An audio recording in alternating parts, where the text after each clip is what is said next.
Y'all know about Mammoth Cave in Kentucky? Because this place definitely wins as the spookiest place in the natural world. First of all, it is the longest natural cave system in the world, with 420 mapped miles of passages. And that isn't even all of it. Experts believe this only represents 10% of the total cave. It's also considered one of the most haunted places in the US, with more than 150 documented paranormal events, many from credible witnesses like park rangers and scientists. Early Native Americans were the first to find the cave nearly 4,000 years ago. They bravely explored about 6 miles of the cave with the only light source coming from their torches, some of which you can still find in the cave today, perfectly preserved. But then, after nearly 2,000 years of visiting the cave, Native Americans just stopped going there. And that's when the white settlers came in. The cave was then rediscovered in the 19th century and was eventually purchased by Dr. John Croghan for $10,000 in 1839. With this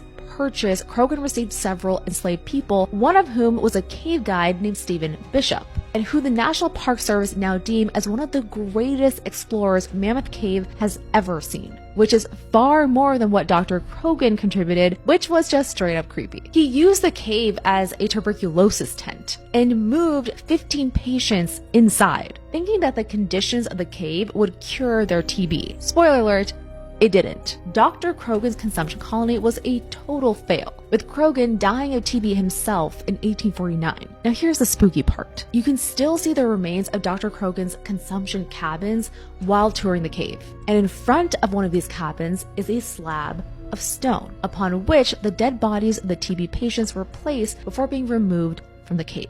This slab is aptly called Corpse Rock. Some people say they can still hear coughing in this section of the cave. And that is just where the paranormal encounters begin. During a blackout, which is when the guide will turn off all electric lights to show you what it would feel like to explore the cave with just an oil lantern, guide Larry Purcell noticed a black family standing behind the rest of his tour group, which surprised Purcell because he hadn't noticed any black tourists in his group. When Purcell turned the electric lights back on, he looked for the black family but couldn't find a single African American on his tour. The room where the ranger saw the black family is called the Methodist Church because miners once held religious services there. During those days, if a black family attended a service, it was customary for them to stand back a distance away from the whites in the group. Besides ghosts, the cave also holds bodies. One mummy found from pre-Columbian times, dubbed Lost John, was found under a 6-ton boulder that had crushed him while mining. The body was so well preserved that his woven sandals, the fabric on his clothing, even his